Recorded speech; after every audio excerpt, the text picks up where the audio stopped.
Would you please check your ideas and opinions at the door? All your philosophical and religious views, all your logic, because I say check it at the door advisedly because you can pick it up again when you go out if you feel unsafe without it. I'm not trying to argue you out of your opinions and views. I'm merely suggesting that for the sake of an experiment, you temporarily suspend them. Hello and welcome to the Philosophical Minds podcast, an exploration of all things philosophical, alchemical, and esoteric, from the psycho-spiritual to the material-chemical nature of the all. Join me and my guests as we inquire into the liminality of mind and matter, and tend to the fertile soils of awareness and perception while facilitating an expanded consciousness from the individual to the collective. If you enjoy the show and find it of value, consider supporting and becoming a patron via the Patreon at patreon.com/philosophicalminds. A small contribution makes a big difference and definitely makes it easier for me to continue the show, although I will always do my best to keep it flowing regardless. Thank you all, and let's get into it. All right, today we have returning researcher, author, musician, designer, Esoteric Eddie, and you're also a plumber as well by day. And I think that's super important to note because you're such a productive mofo all around. I similarly operate a CNC machine by day and do the design podcast ops by night, among a lot of other things. But I think it's important to keep it real with people, and it might be inspiring to people to know that if you have multiple passions and you do want to pursue things, I think that it's definitely doable. And I think it's interesting how becoming proficient at really any real world skill set just insanely is valuable for your overall life, and society always needs skillful individuals of various trades out there doing their thing. But yeah, so it's interesting how that works, and I can kind of like trickle into multiple other areas of your life, becoming proficient in one thing. And anyway, respect to you, brother. I'm stoked to have you back. You're just cranking away out there. I'm like, does this guy ever sleep? Man, yeah, I nap a lot. Like, that's the secret, man. Like all these life coaches would be like, get up at 5 a.m., 3 a.m., but they never talk about the naps. The naps are key. 2 questions to start. One, first and foremost, would you consider yourself the Easy-E of Esoterica? Definitely, man. I am the Easy-E of Esoterica. I feel like it's fitting for you, for sure, because you definitely have like a overall very like cool, casual, flowful vibe. So I thought that, and it's Esoterica Eddie. I appreciate that, because Easy-E was actually my first favorite rapper as a kid. Oh, wow. Yeah. Second, do you have a favorite beer that you sort of gravitate towards? Yeah, man, I love my blondes, any blonde or light browns, that's my thing. That's cool. Anyway, love what you do because you're always bringing something new to the table. You cover a broad variety of things. One of my favorite things that you cover is the Annunaki, which I believe this is the subject of your new book that's coming out. So I was curious if you could kind of put that out there. What's the new title of your new book, and when is that going to be releasing? It is the Annunaki theorem, and it's coming out in September. So next month. Wait, no, this month. Shit. September already, yeah. Yeah. Things to look forward to for sure. So that's badass. And yeah, so today we'll probably talk some more Anunnaki, maybe get into a little bit of a biblical subject matter.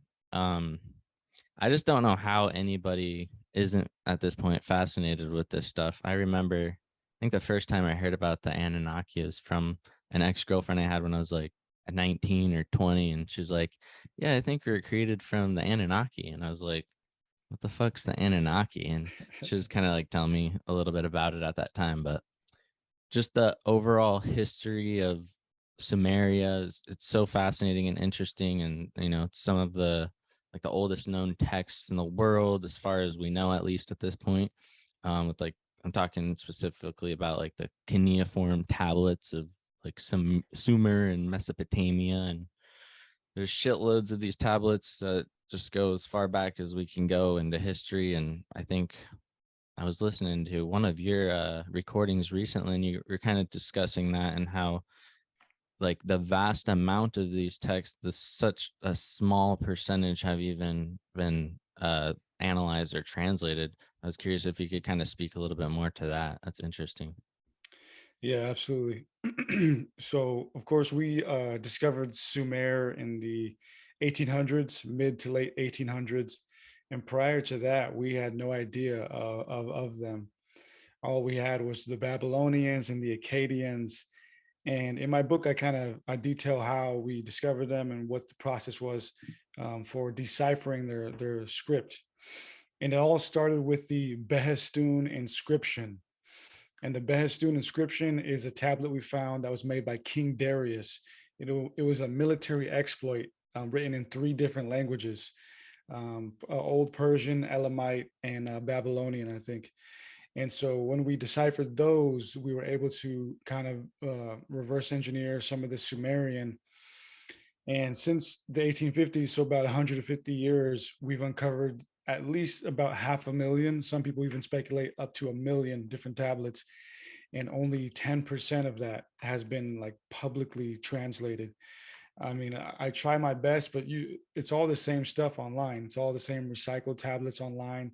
So somebody's hiding, more of this, so quote unquote 10% that supposedly is out there in the public. So I think these days, the British Museum, I think they have like the largest collection, and then I think Yale has a pretty big collection. There's a bunch in Istanbul and Iraq, of course. And so you had said the Persians, something else, and then Elamites. I'm not familiar with the Elamite aspect of that. What is that like a? Yeah, what is the Elamite, or who, or what is? Yeah, I'm just not familiar at all. Yeah, yeah, I haven't studied them in depth either, but they are mentioned in the Bible. They're the Elamites. They're one of those more obscure kingdoms from Mesopotamia, but they were contemporaries of Old Persian and the Babylonians. They were short-lived from what I know, but they were contemporaneous with the Babylonians and the Assyrians, and they are mentioned in the Bible. And but I don't know much about them, to be honest. I haven't dived deep into them yet. I haven't found it necessary to yet. Yeah, infinite rabbit hole. Just too much. So we have like the Epic of Gilgamesh, the Enuma Elish, the Myth of Adapa, like a bunch of these various texts. Maybe talk a little bit about the discovery of some of these texts and some of the translations that have been made available. Like, what are the ones that kind of stand out to you, or some of the more interesting ones as far as you're concerned? Yeah, absolutely. So when we found the Behistun inscription, there was a few different scholars who were chosen to decipher it. And I go through that in my book. And one of them, the first one to decipher the Old Persian part of it, was a German scholar by the name of George Grottenfeld. And he deciphered the Old Persian part of that in 1802. And then after him followed Henry Rawlinson in the mid 19th century. And he took some of those prints to England, where, him and some of his people were trying to decipher it. And then there was another guy by the name of Reverend Edward Hinks. And he was like the guy who like really cracked the code on all of this stuff. Later, French Syriologist Jules Oppert was the one who actually suggested calling this new language that we found and these new people the Sumerians. So after we cracked the Old Persian, the Elamite, and the Babylonian, we had kind of like a dictionary and a place to start from.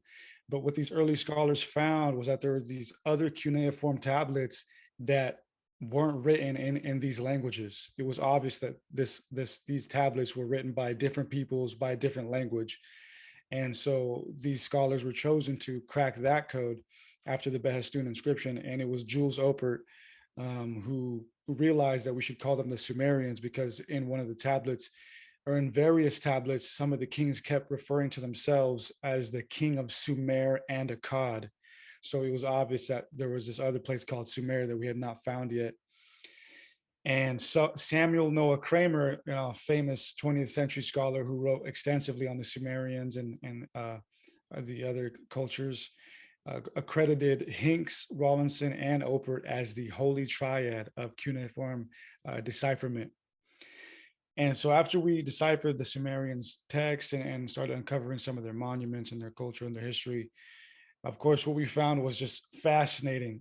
And one thing that trips me out the most is the oldest text that we have. I'm fascinated by like just the oldest things we can find and what they have to say. Because as modern historians or scientists will say, civilization is only about 6,000 years old, which is like nothing. It's like a blink of an eye in our entire history and this planet, let alone. But the oldest text that we have available to us as of right now is what is known as the Kesh Temple Hymn. And it's a weird text going back to about 25 or 2600 BC. And all it is just the Anunnaki pretty much praising themselves for building these structures that they call houses in the text. That they're called the house. So they're building these structures called houses, but it's obvious that they're meant to be ceremonial and ritual places, temples. And so throughout the whole Kesh Temple hymn, it's just the Anunnaki building these things and setting themselves up for these ceremonies and these rituals.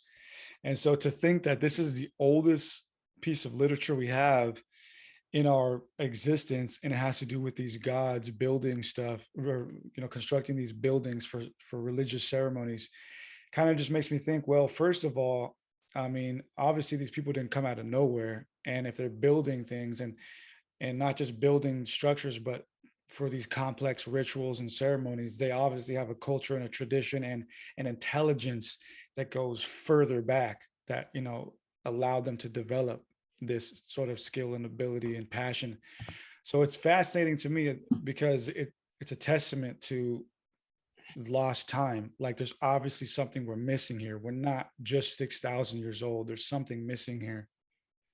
Definitely. Yeah. And one of the names that you had mentioned a minute ago, you said Akkad, and then there's the language of Akkadian. I wonder if that's probably related. And I think isn't there a figure also named Sargon of Akkad, and how does that guy tie into all this? Yeah. So Akkad is the kingdom of the Akkadians, and I do mention Sargon in the book, and he's a fascinating character because, well, first of all, Sumer was a chaotic kingdom. It was never like a unified kingdom. It was a kingdom of about 12 city states, and each city had its own governor, its own military ruler, and its own patron deity. And all of Sumer's history, which is like about 3,000 or so years, it was always under turmoil. Like there was somebody was always rising to the throne and trying to take over the kingdom. So all throughout Sumer's history, there's just a bunch of little battles, like gang wars and wars amongst each other. And because of that, Sargon of Akkad was able to take advantage of that. So Sargon, he rose up, took advantage of the fact that the Sumerian kingdom was never unified and was vulnerable in that way. So he came through and kind of just took it all over and unified it under the Akkadian Empire. But Sargon is strange. We do have some of his texts, some of his seemingly autobiographical texts. There's not much of him historically that we can, use as evidence for him being a real person. But what the texts say is that supposedly his mom was a priestess of under the temple of Inanna, and that she became pregnant by some unknown person. He doesn't know his father, and it kind of alludes to it being a divine pregnancy, like an immaculate conception. So his mom, this priestess, she gets pregnant, she has to hide it, and then when she has Sargon, she puts him in a basket and floats him down a river, very similar to the Moses story. And he actually gets found by a Sumerian gardener named Aki. and he's raised by this gardener very humbly. And Sargon actually gives himself that title. Sargon is not his name. We don't know his real name. Sargon means pretty much like a legitimate ruler. And he uses his background story of being born from a priestess, but being raised by a gardener to appeal to the everyday people. Like, because at that time, all the Sumerian kings were using the justification of them being appointed by the gods as their right to rule. So they were very boastful and very like high-browed. But Sargon was like, I'm one of you guys. Like, I was born, like, sure, I'm born divine, but I was raised by a gardener. I understand the people. I understand the struggle. So he was able to get the people to rally behind him because of that. And then came to Sumer, took advantage of its turmoil, and just took over and ruled for about 50 years. And what's wild is when he took over, he actually instituted his daughter Enheduanna as the high priestess of the Temple of Ur, which is this huge temple or ziggurat that still exists today. And he instituted her there as the high priestess of Inanna, which was one of the very first things that he did when he took over. Wow. Okay. So I'm curious, during this time, from what you can tell, was this more of a matriarchal society or patriarchy during this time, or did it kind of fluctuate, or overall, just what kind of society was this primarily? In terms of Women like, definitely had, yeah, women definitely had more of a role, I would say, than modern Mesopotamia or the modern Middle and Near East. And especially in religion, like the Sargon and the Akkadians' patron deity was Inanna, a female, a god, a goddess, and he instituted his daughter to be the high priestess of Ur. So women were definitely much more respected in the community and in the higher circles of the elite and stuff like that. yeah, that's so interesting. As far as like Sargon's overall character, is there much that describes about like how he was like, as a person? Was he like a cool dude, or was he kind of a dick, or like what was up with all that? Uh, he was definitely a fierce warrior for sure, feared by his enemies, but from what I can tell, he was loved by his people. And a lot of the ancient Mesopotamians, like the Sumerians and the Akkadians, their entire lives revolved around worshiping the gods. So they were very like traditional people in that way, and he didn't break that chain. He showed a lot of respect to the gods, particularly Inanna, and because of that, the people, you know, um, enjoyed his rulership. Yeah. So how has your understanding kind of evolved over time with the Anunnaki? And maybe we can talk a little bit about like Sitchin and his work and what he got right, some things maybe you feel he didn't get quite right, and why. Because I know like that's kind of like a big thing or topic that a lot of people are discussing within the history of all this. So Yeah. Well, I mean, we have to give Sitchin credit, because without him, none of us would know about this. So he wrote his first book back in the 70s, or published his first book back in the 70s. But I think before then he was even writing articles in certain magazines and stuff like that. But he started the Earth Chronicle series back in the 70s, and it's a total of about like 7 books, I think. And those 7 books present his thesis, which is that all major world religions stem from the Sumerian mythologies. And to go further than that, he claims that we were genetically engineered by these Anunnaki people, these beings, and that they came here hundreds of thousands of years ago from a rogue planet in our universe, known as Nibiru, as he calls it, Nibiru, or Planet X. And so when I came across his work back in the day, back in like 2009, 2010, when I was in high school, I was fascinated. I was reading all of it, and I took it all for face value. But over the years, I've had my own critiques of him and stuff like that after hearing some of his detractors and what they had to say. And when I first set out to write my new book, my new book is actually a rendition of an older version. I originally published this book back in 2018, but I scrapped it because I matured a lot more since then as a writer and as a person. So I had to critically reanalyze all of this Sumerian stuff, all of this Anunnaki stuff, and look at it through my own lens. And what I found was that a lot of it Sitchin was correct about, as far as like the historical aspect of it. But a lot of what he was doing was speculating too. You know, he was speculating, connecting dots, and exaggerating certain things too. For example, what makes him unique is his claim that these people were real, these Anunnaki were real, and that they came from a planet, outside of our solar system, that got caught in our solar system early on in its formation, and has this like long 3,600 year orbit. So that's what makes him unique. That was his unique contribution to this topic. And he uses a lot of different Sumerian tales, and also other contemporaneous tales within society and in the world, to kind of present that theory, the whole Nibiru theory. But in my research, Nibiru, it is mentioned in some texts, but not in the way Sitchin claims it is mentioned. For example, in the Enuma Elish story, which is the Sumerian cosmological tale, which basically tells us how our solar system came to be and stuff like that. At the end of the epic, when Marduk, the protagonist, slays Tiamat, the watery dragon, or this planet, there's different ways to view it. But at the end, when he slays the planet and is being praised by the gods, there's a long section where he's being praised by different names. I think about like 50 different names. And one of the names is Nibiru. It says, you are like Nibiru, the sky and the star that sets all the gods in their place, or something like that, which is pretty fascinating, and it's a pretty weird statement. You are like Nibiru, the sky and the star that sets all the gods in their place. And Sitchin would see that and be like, look, it's proof of Nibiru. But again, in this long section, the protagonist, Marduk, is being praised by like 50 names. So Nibiru is just one of the metaphorical names that they praise him by. There's like 49 other ones. So it's a little disingenuous to say that, look, obviously this is Nibiru, some rogue planet.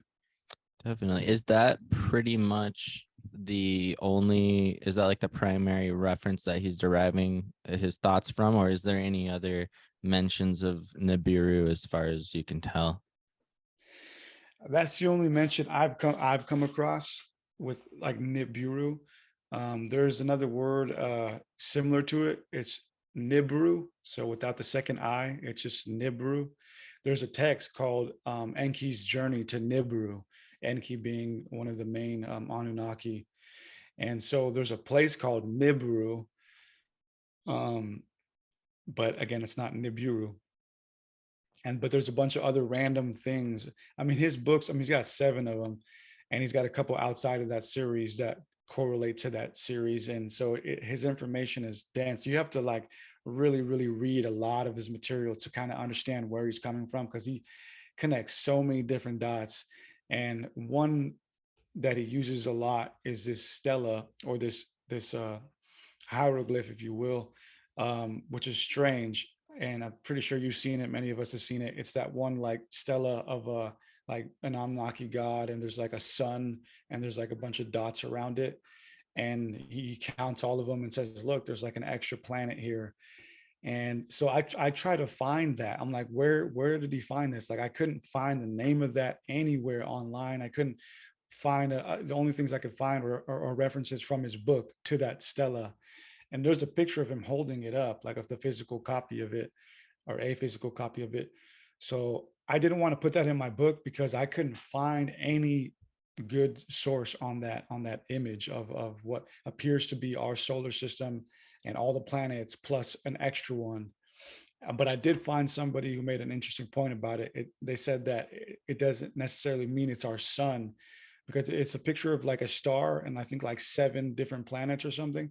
And this person said it could even just be a picture of the constellation Sirius or something like that.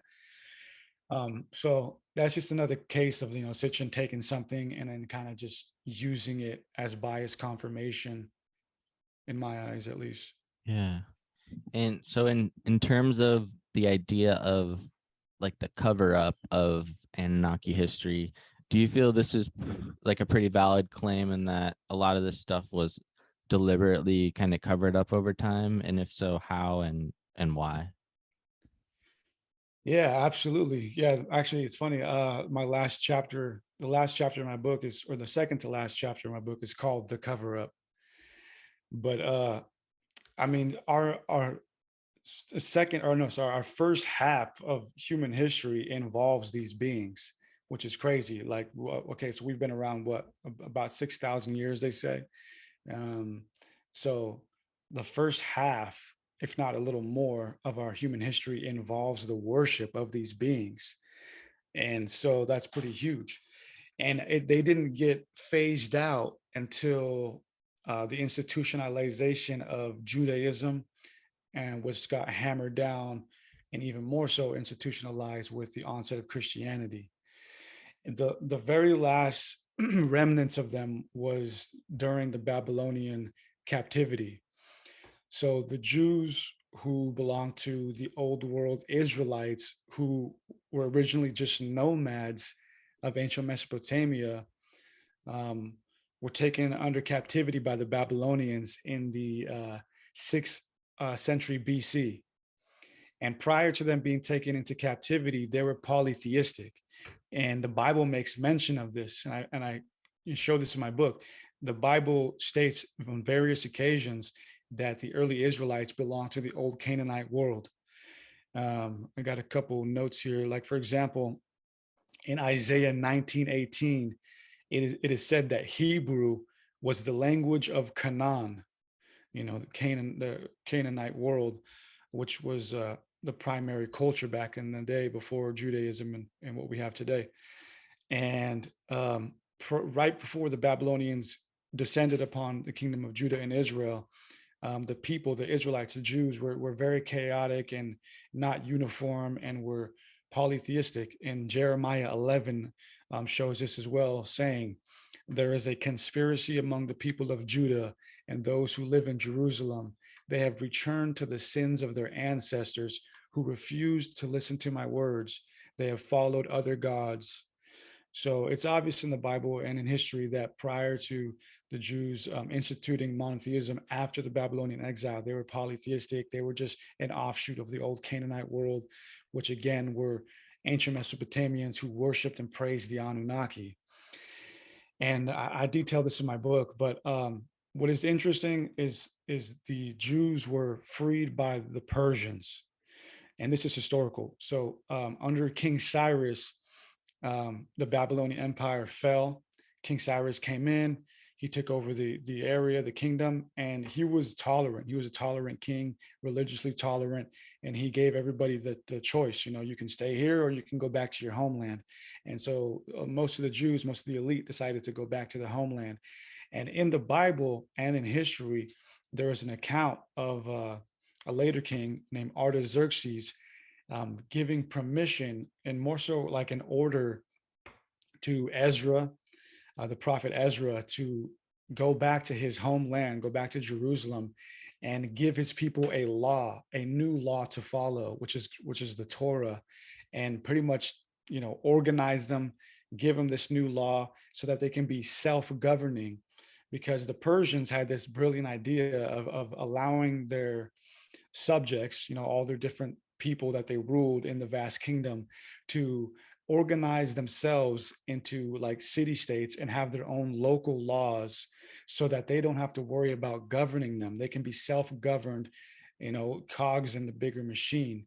So in the Bible and in history, Artaxerxes tells Ezra to go back to Jerusalem, and write up this whole new pretty much religion and law known as the Torah, and give it to them, and then organize them so they can follow it and chill out and be organized. And so prior to all of that, the whole world, the whole known world, was polytheistic and worshiped the Anunnaki. And so after the Babylonians fell, with them went the Anunnaki, and primarily Marduk and Inanna, because Cyrus himself, Cyrus actually worshipped the Anunnaki too. in what is known as the Cyrus cylinder that we found in the 30s, we found that he also worshipped Marduk, but he was just a lot more lenient. He didn't, press that on anybody, but more so because the Persian kingdom was also Zoroastrian. So a lot of his people were actually Zoroastrians and stuff like that. But what I'm saying is, like, even during the onset of Judaism, the Persian kings were still worshiping some of the Anunnaki names like Marduk. So after they fell, after the Greeks came in and took over the kingdom, and now the Persians were gone and all of that. By the time the Greeks came in, Judaism was full-fledged. By the time the Greeks showed up, Judaism was very strong, very central, very unified. The Torah was in full effect. Yahweh was instituted into the temple. They were strong. They had their institution down. So by the time the Greeks came in, it was the perfect recipe for what was to follow. The Greeks came, destroyed the old world, and then with the Persians, I should say, with them went the worship of the Anunnaki, because at that point we had nothing. We just had Judaism and the Greeks, and then after that, Christianity came, and then the rest was history. Damn. Yeah. Oh man, I like that idea of self-governance, though. I mean, I guess depending on the conditions. Yeah, it was a savvy technique, to be like, well, we have this huge kingdom, and I don't want to have to like go babysit everybody, so let's just let them, govern themselves. Yeah. So I wonder, I don't know if you've done like much looking into this, or if you even have any thoughts on it, between Hebrew and Arabic in terms of what's older or what comes first. Do you have any insight into that? I think generally it's considered that Hebrew is, but I think there's some debate these days. So I was just curious if you had any insight into that.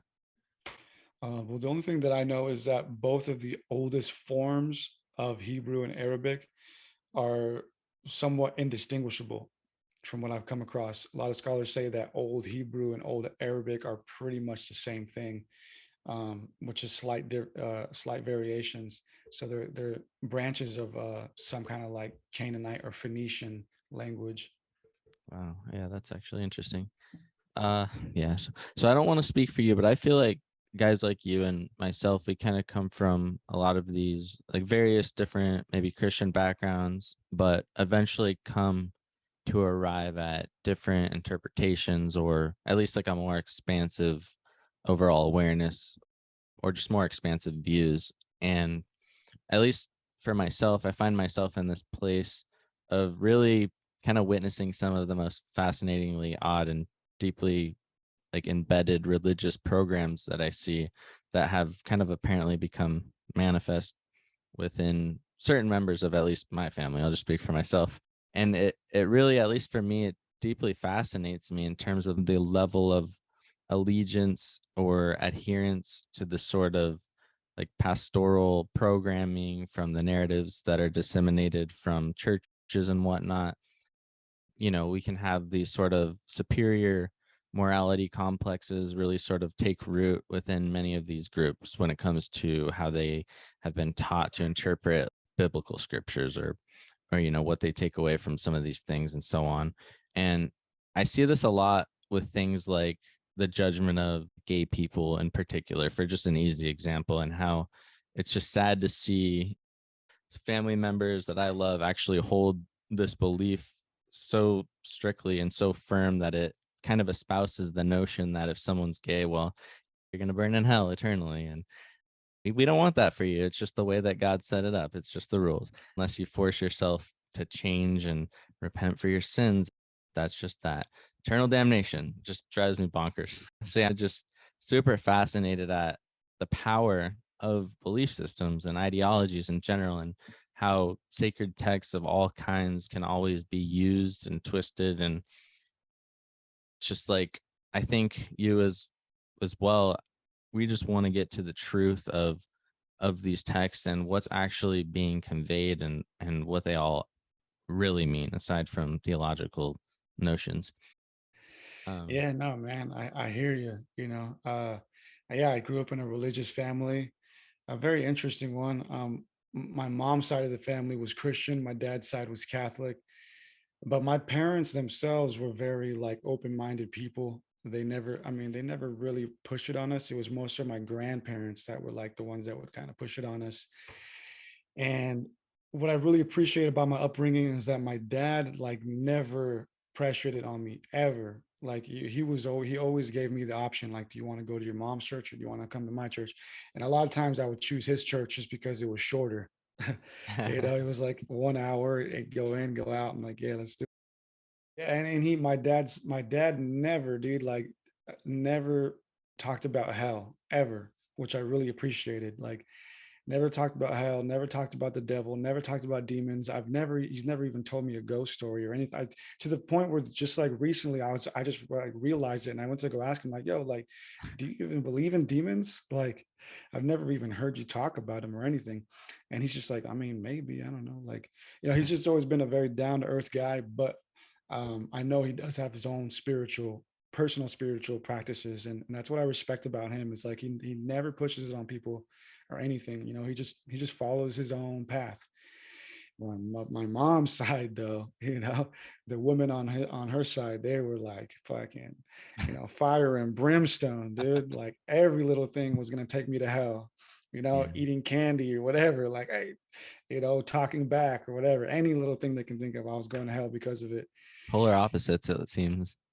Yeah, yeah. So Yeah. I understand that. I've dealt with that. I've seen it in my family and my friends' lives, and it's kind of silly, man, because like, and it's difficult too, because when I first started learning all this Anunnaki stuff, that's what blew my mind about it the most, because I grew up in a religious family. I knew the Bible, I knew religion, and for Zechariah Sitchin to be like, going into extensive detail as to like how all of this ties into the Sumerians and how it's all misunderstood. I was just fascinated, and I felt like I just found treasure, and I wanted to share that with my family, but they weren't ready for that. But it's funny though, because like now it's all over TV with like Ancient Alien TV and then all these different shows and documentaries. And my grandpa, who used to be a pastor on my mom's side, her dad, he's actually very open-minded, and he's the first person ever in my life to tell me that he saw a UFO when I was a kid. And every time I go over, he's like sitting there watching Ancient Aliens. So he knows what's up. Like he knows what's up. He knows what this is about. But like, I don't know. I think him and my uncle, they're always hanging out together. My uncle's like super religious, like the type of dude that can recite any scripture, like at the drop of a dime, and always wanting to pray for you and stuff like that. And but he too, like they know about the Anunnaki, they know this stuff, but they just like, I don't know, they just can't break that indoctrination. But I think it's more so because of like trauma, because in my uncle's case, for example, like he went through some craziness. He used to be like a complete heretic, like just non-religious at all, just a gambling crazy man, but lost it all, lost his wife and his kids and his house and everything, hit complete rock bottom, went through a little drug phase. And like most people who go through that, found Jesus just conveniently, at that point in their life. It's always like that. And because of that, he holds that dear to his heart. So I feel like religion is used by a lot of people, is utilized by a lot of people who have trauma, and they just, it's their way of coping and making sense out of life. Like it makes them feel like there's gonna be justice for what's been done to them. Yeah, I agree actually a lot with that. I think it's often that's kind of their whatever works for them in that time in their life, and it gives them that sense of it's going to be okay and all of that. I think that's a really accurate assessment. I wonder, getting into a little biblical territory, as far as you understand, a little bit into like the background of, say, the book of Revelation, maybe a little bit of context around that, who authored it. I think it relates to something that I heard you mention a few times and I thought was interesting. But yeah, if you're able to give like a brief overview of the book of Revelation real quick, then I'll ask you a Yeah, question. absolutely. So the alleged author, of course, is Saint John the Apostle, who may or may not have written it, because we don't have much of his much evidence for him being a real person. But Saint John wrote that about, I think it was like 40 or something years after Jesus's death. and he wrote it when he was imprisoned on the island of Patmos. And he wrote it as like this cryptic message. The first half, as most people have concluded, is meant to be him encrypting what is going on around him at that time, which was the Roman Empire and their destruction and persecution of Christians. And so he's kind of encrypting that. And then the second half is pretty much him prophesizing what that power, that Roman power and that evil that was brewing was going to attempt to do later on, or how it was going to evolve. So he was very like, had this very strong foresight. You know, he saw what was happening, and he saw like this power that is brewing, this new world order is going to attempt this like massive takeover in the future. And what's interesting is that St. John's Revelation, which is considered an apocalyptic work, wasn't the only apocalyptic work when the Bible was being put together. There was a few other ones. There's actually an apocalypse of St. Peter, and the book of Enoch is considered an apocalyptic work too. But when they were sitting down figuring out what they were going to canonize, they decided to kind of exclude the other ones and decided to run with St. John's Apocalypse. And they almost didn't even use that one because of how crazy it is. And it's so enigmatic that Eliphas Levi, the famous French occultist who drew the Baphomet image and all that, who I have a documentary on, is quoted as saying that St. John's Revelation is the pinnacle of occult work, which is a pretty strong compliment. Oops, I was on mute. Sorry about that. Yeah. So, okay, a couple things about that. First, real quick, before I forget, I wanted to ask you about a dude named, I think it was Credo, because I think I've heard you mention him a few times. I wasn't too familiar with him though until I heard a couple interviews of yours. Can you talk a little bit about Credo and who he was? Yeah, absolutely. Yeah, so Credo, man, he's a fascinating guy. Was a fascinating guy. And I came across him back in high school, like most people did, through an interview that he had with David Icke. Of course, many of us know who David Icke is. David Icke is made famous for his theories on the reptilian race and stuff like that. But David Icke learned that mostly from Jordan Maxwell, I think, but also Credo. And so Credo was the last Sanusi of the Zulu tribe of Africa. And Sanusi pretty much means wisdom keeper.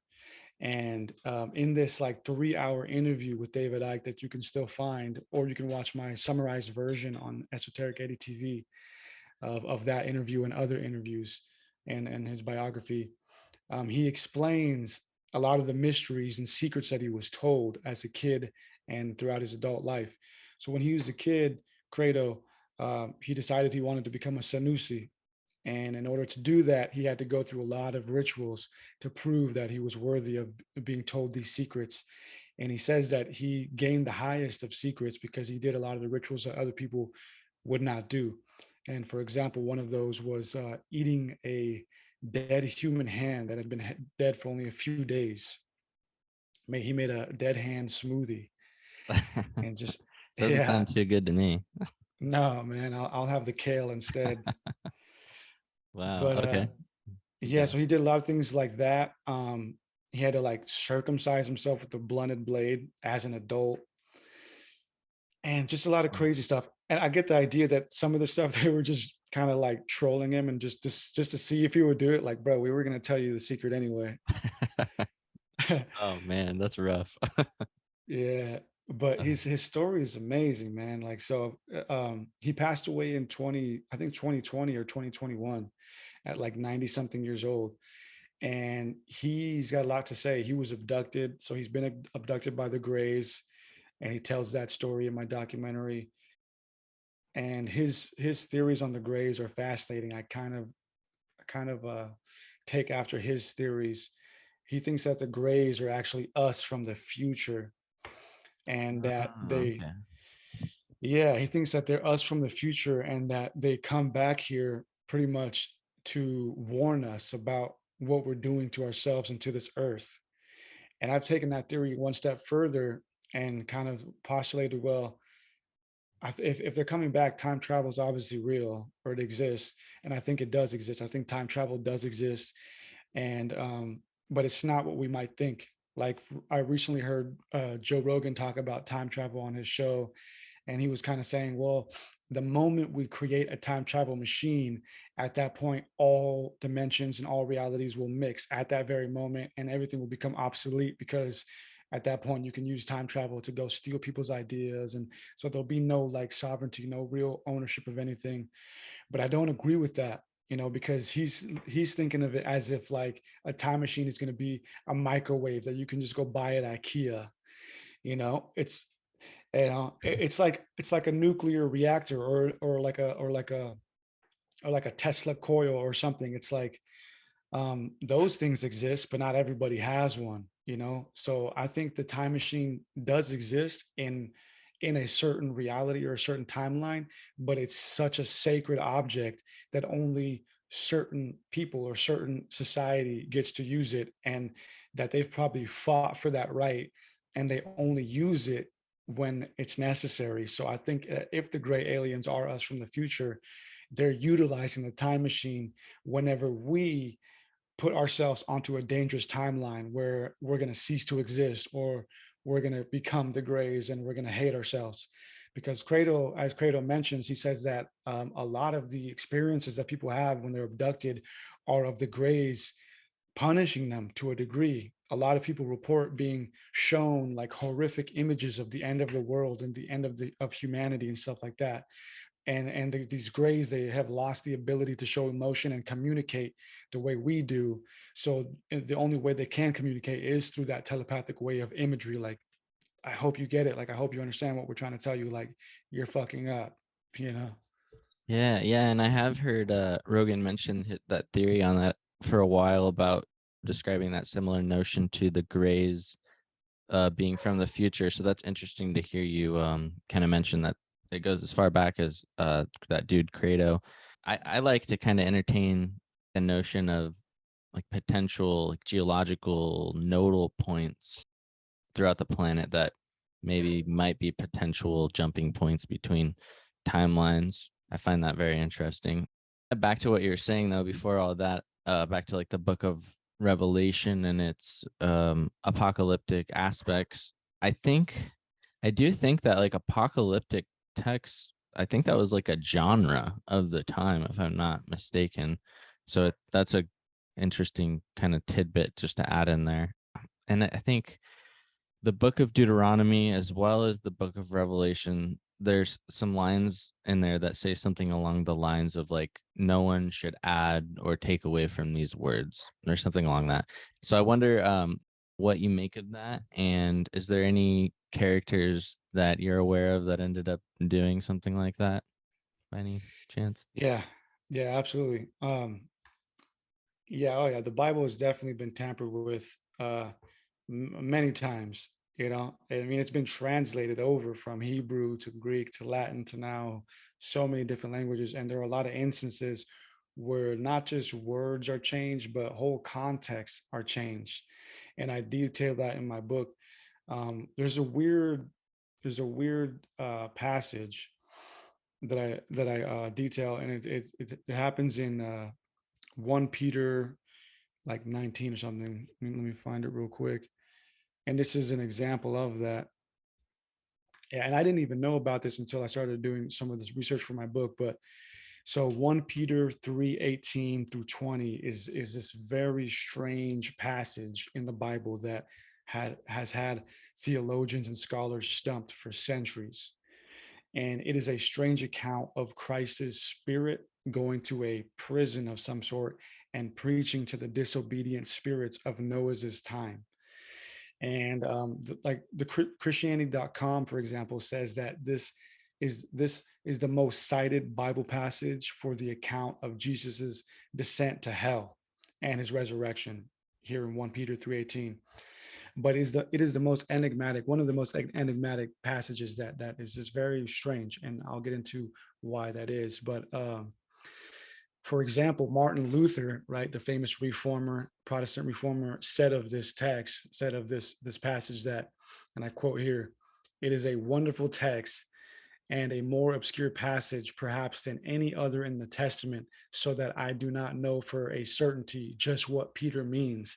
I cannot understand and I cannot explain it, and there has been no one who has explained it. So again, 1 Peter 3:18 through 22 or 20 is just, it's strange. And it's strange because we've lost the context, because it's changed. Can you just repeat that passage one more time? Yeah, 1 Peter 3:18 through 22. Or is that what you meant? Oh, I think you're muted. Shit, my bad. Now, I was actually curious about the actual literal text within that.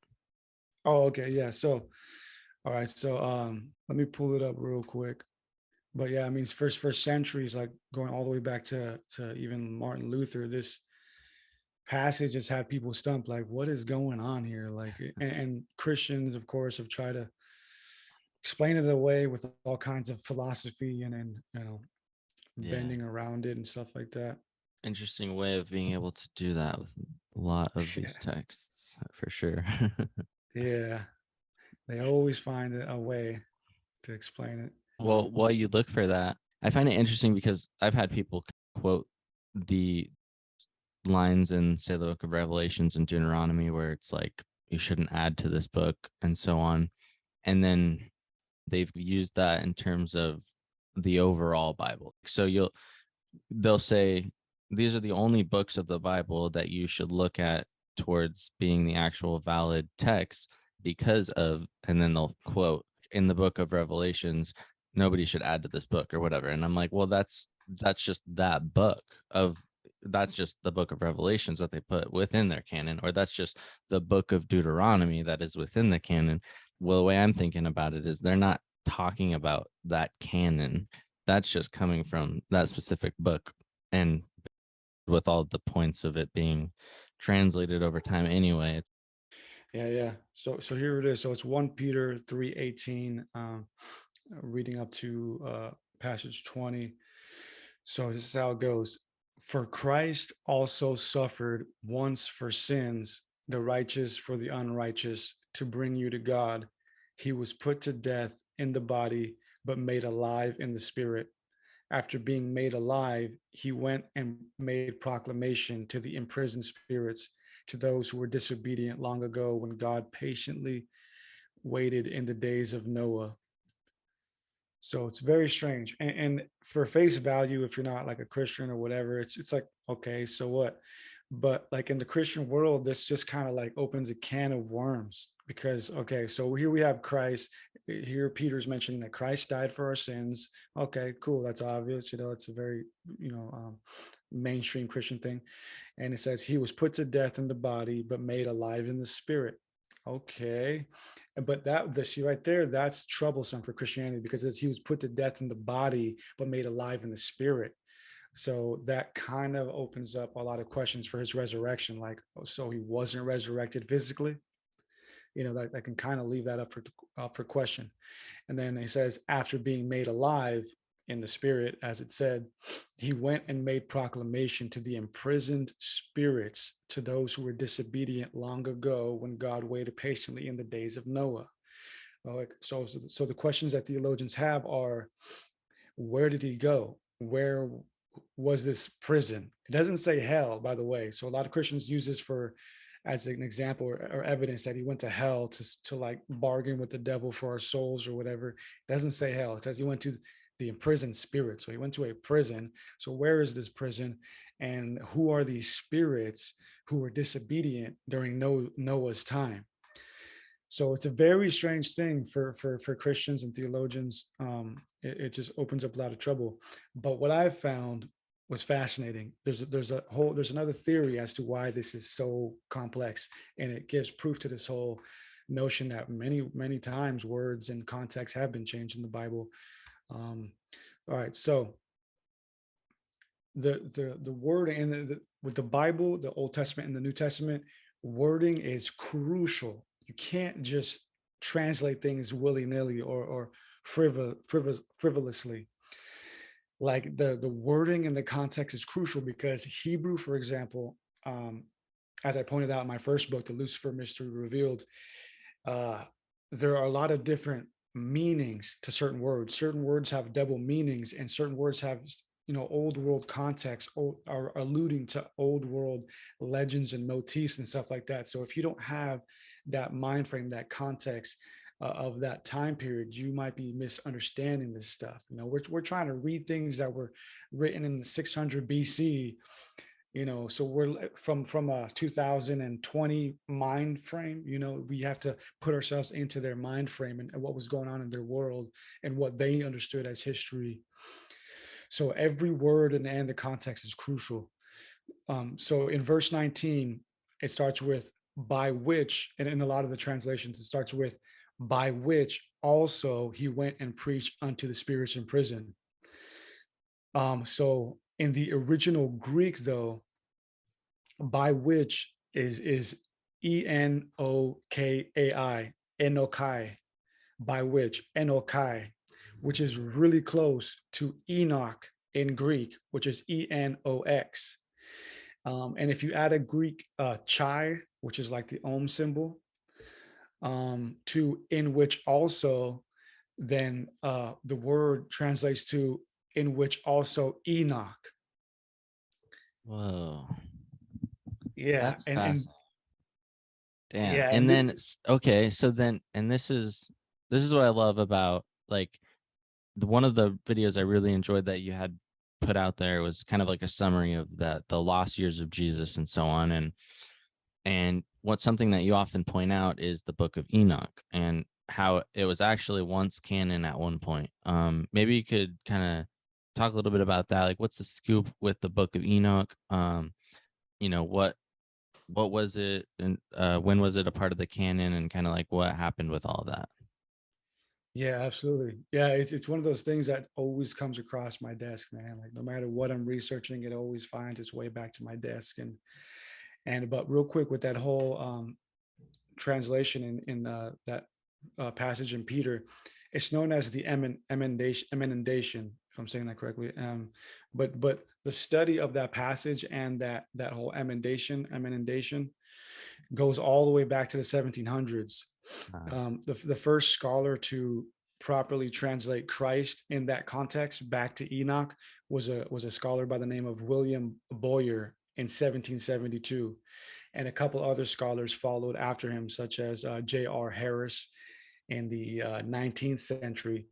And I'm going to read you a quote from him real quick in an essay that he did on this whole subject and this whole problem, saying that these imprisoned spirits are the angels who sinned with mortal women, for whose offense and its punishment the book of Enoch is our prime authority. The very language used in Enoch for their place of punishment, this place is the prison of the angels, is in close correspondence with the Petrine expression. So in Peter, there is a possible link to Enoch, and what was originally being said then by Peter was saying that after Christ died and became a spirit, it was in that spirit or that form or that same fashion in which Enoch also went and preached to the spirits. Which makes way more sense when you think about it. It's like, okay, boom, click. That just makes sense. Absolutely. Yeah. So the book of Enoch. So Enoch was the great grandfather of Noah, the survivor of the flood. And Enoch is mentioned in the Bible in Genesis 6 very briefly. And his story takes place during the same story of the fallen angels. So Enoch is alive during the time when the fallen angels descended upon earth and mated with human women, which is also mentioned in the book, in the Bible in Genesis 6. So what happens is a band of fallen angels mate with human women, and out of that sexual intercourse is born the abominable Nephilim, which is the offspring of these fallen angels and human women. And the Bible simply states that during that time, Enoch, after living 365 days, was simply taken up to heaven to walk with God. So Enoch was absolved from a human death and abducted or whatever, taken directly to heaven. and then the whole story of the fallen angels happens, and then the flood happens, and then the Bible simply states that the Nephilim were in those days and during the flood and after. So some of them survived the flood, but that whole story is very brief in the Bible. It's only like a few sentences or something. And a lot of scholars, like such as R.H. Charles, who wrote like or not, or R.H. Charles actually did the most extensive translation of the Book of Enoch, but a scholar by the name of I believe J.T. Millick wrote the most extensive essay on the Book of Enoch, and he concluded after looking at it extensively that the passage in the Bible is actually a summarization of the Book of Enoch and not the other way around. A lot of theologians will say, oh, well, the Book of Enoch is an apocryphal text that took that story and exaggerated it to some fiction or whatever, but J.T. Millick and others have said it's actually the opposite. The authors of the Bible were aware of the Book of Enoch and summarized it in that short passage in Genesis 6. Yeah. And so the Book of Enoch, what we call the Book of Enoch, is actually a compilation of different manuscripts that span from 200 BC all the way up to even 400 AD, or the Common Era. And these manuscripts occur in different languages, like I think there's one in Aramaic, there's one in Old Slavonic, and there's one in the Ethiopian Ge'ez language. The Ethiopian one I think is the most complete version, but it's one of the later versions. So all these different manuscripts put together is what we call the Book of Enoch, and scholars have kind of put them and organized them in a sort of chronological way. And it was heavily, respected and used as canon during the first couple centuries of before the Common Era, and even the first couple centuries of the Common Era. And all throughout the New Testament, there are paraphrases of the Book of Enoch. A lot of Jesus's sayings are paraphrases from the Book of Enoch. The Book of Jude directly quotes and names the Book of Enoch. So it was obvious that it was very highly respected. But because it was so strange and mentioned the fact that fallen angels, or angels in general, were corporeal or physical and able to mate with humans, the church later fell out of favor with that. And through a succession of different church fathers, eventually the Book of Enoch was phased out, and the whole idea of angels being physical was also phased out.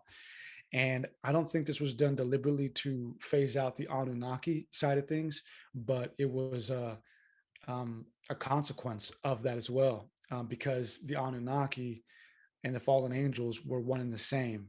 So it maybe in an indirect way, when we phased out the Book of Enoch and what it had to say, we were also phasing out our ancient history of the Enoch and these physical, quote unquote, gods. Yeah. And yeah, I was going to say, which you were saying, there's actually a lot of other parts in the Bible where it does have those parallels with the Book of Enoch. I mean, there's like a whole study like within parallelism of ancient texts, and it's something that there's more and more scholars actually discussing these days. So it's kind of cool and interesting to like listen to all of the different debate about that. And so kind of back to like Jesus and his kind of lost years and whatnot. I remember a while ago coming across something about, I think it was like Saint Isa and being corresponded or related to Jesus. I don't know if that ties in, or if that's a separate thing, or if you're aware of any of that. Yeah, are you referencing the Isa of the Quran? Not specifically, but maybe it is related somehow. I just remember watching some documentary on this character Saint Isa, and how they were drawing comparisons to that potentially being associated with Jesus in his younger years or something along those lines. But maybe maybe I'm getting that a little bit confused. Maybe I know that Jesus in the Quran is named Isa, but there's a bunch of different legends all throughout the world. Like there's a whole legend in India of him having lived there, and supposedly like a grave site of his over there and stuff like that. But yeah, there's a lot of different cultures around the world that claim to have had contact with him. Yeah, and I think there are multiple historical Jesuses too, and so sometimes obviously it'll often get kind of tied in and confused, inevitably. Yeah. Yeah. So I want to explore like the Dead Sea Scrolls and down in like kind of like the downplaying of the Enochian literature as well. And so some of the points that you made in your video in the last years of Jesus included some of these quote unquote like less safe literature that unfortunately the authorized list of approved writings were not determined by historical facts, but by theological considerations. I think that this is like super important core issue that kind of lies at like a lot of the root of all this discrepancy. So maybe you could kind of elaborate a little bit on that and kind of how that shapes things to come. Yeah. Yeah. So in that video that I did, I was summarizing this book known as the Lost Years of Jesus. And the author did a great job of showing that Jesus was heavily influenced by the Essene culture. And the Essenes were an offshoot of Judaism in the early Common Era, and they were the authors of what are known as the Dead Sea Scrolls. I used to get the Dead Sea Scrolls and the Nag Hammadi library mixed together, but I learned that they're actually two different things that were discovered pretty much in the same time period. So that's why it's kind of easy to get them confused. But the Dead Sea Scrolls belong to the Essene culture, the Essene community, which were these estranged offshoot of Jewish people who spoke mostly Aramaic, I believe, but there were some that might have had some Greek background too. And what makes them interesting is that their scrolls, among their scrolls, are some of the oldest versions of some of the Old Testament and New Testament. So, I mean, that's pretty fascinating for them to have that. But what also makes them very interesting is that they have other texts that are not in the Old Testament and New Testament, which are known as the Apocrypha, or the excluded texts. And they're very psychedelic or strange in nature and Gnostic in nature. And in their texts, they talk a lot about this teacher of righteousness, they call him. And some of those texts, I believe, go back to like the 1st century BC, and they talk about this political leader known as the teacher of righteousness, and how he's going to pretty much be like this Messiah-like figure. And a lot of what he does and says is also, again, kind of like paraphrased and mimicked by the biblical Jesus. And so Christians didn't really like it for that reason, because for one, it could show that maybe Jesus was based off of that and Jesus was fictional and based off of the teacher of righteousness, or that Jesus was just a political guy, just a regular person who took after that persona and kind of adopted it. But nonetheless, a lot of what he says and a lot of how he operated was kind of very similar to the Essene way of life, which was very communal and spiritual. But the Essenes were kind of outcasted because they weren't Jewish enough for the temple, but they weren't Christian enough for the evolving world of the Christian church. They were just kind of their own strange hippie like group, with very psychedelic and strong beliefs in a messianic dualistic nature. Yeah, and so the Essenes, weren't they associated with something called the Therapeutai?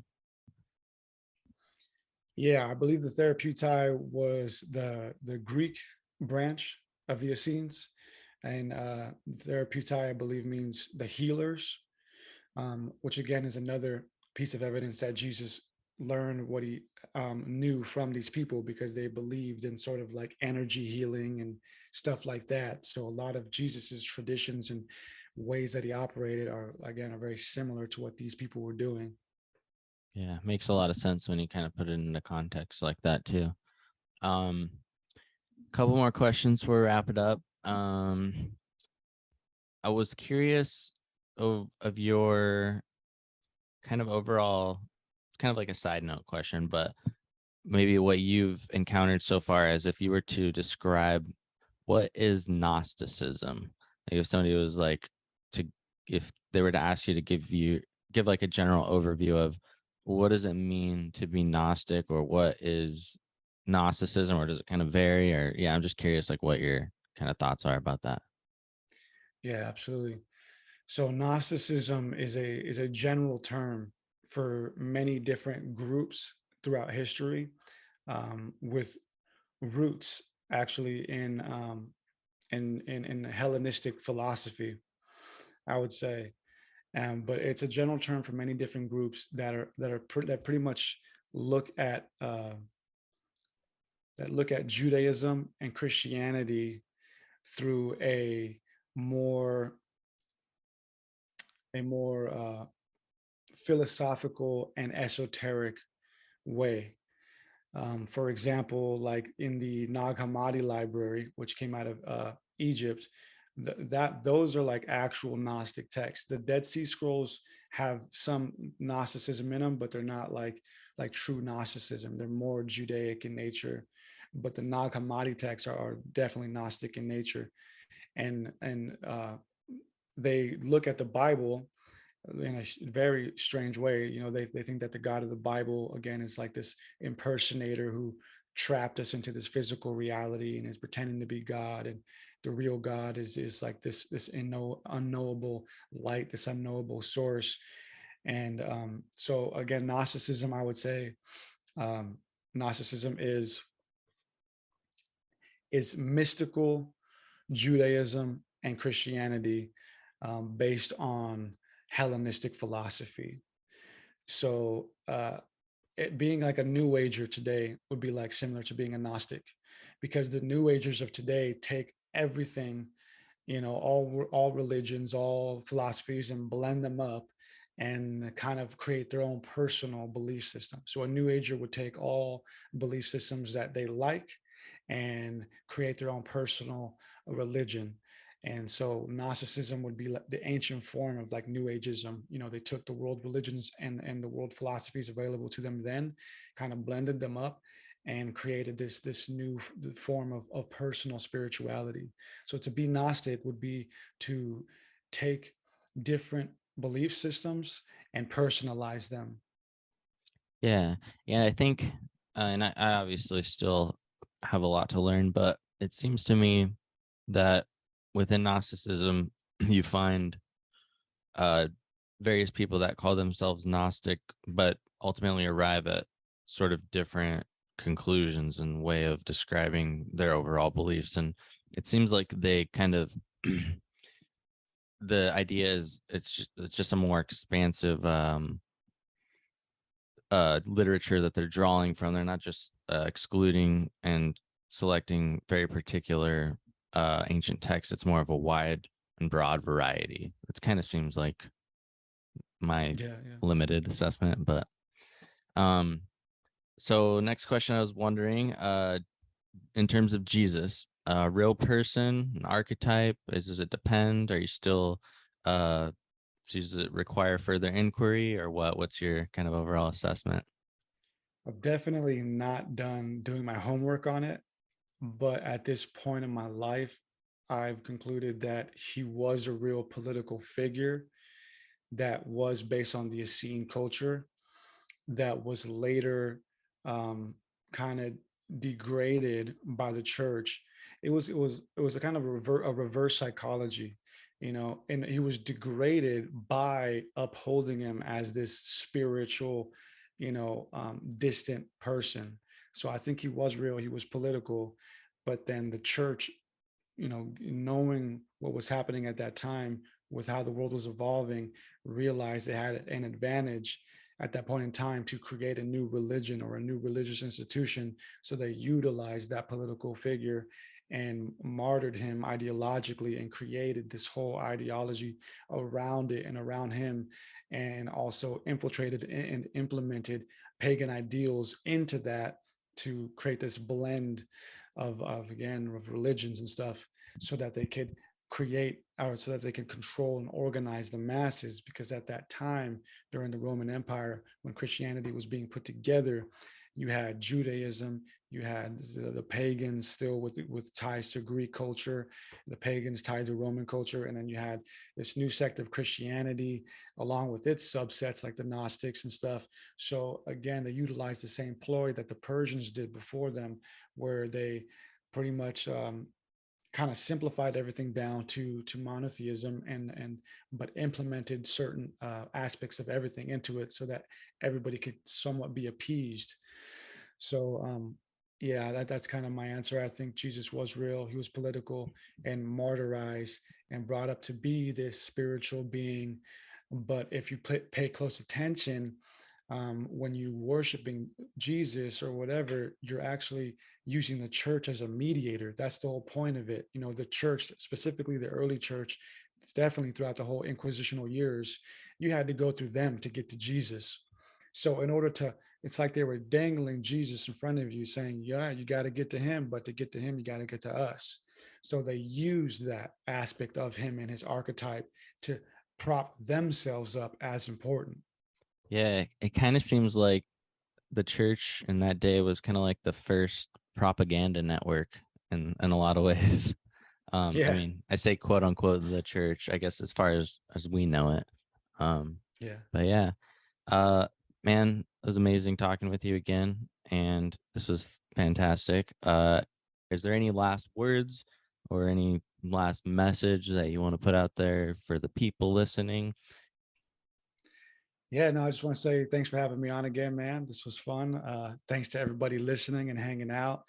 Again, you can find me on Instagram at Esoteric Eddie, YouTube Esoteric Eddie TV.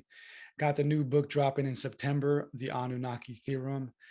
As always, working on many projects that will be released suddenly over the rest of this year and next year, and as long as I'm going to be doing this. So, but hopefully retire someday, but who knows? But yeah, just keep up to date with the socials, and you'll see the drops. So yeah, all right, brother. Much appreciation, and till next time. Hey, thank you.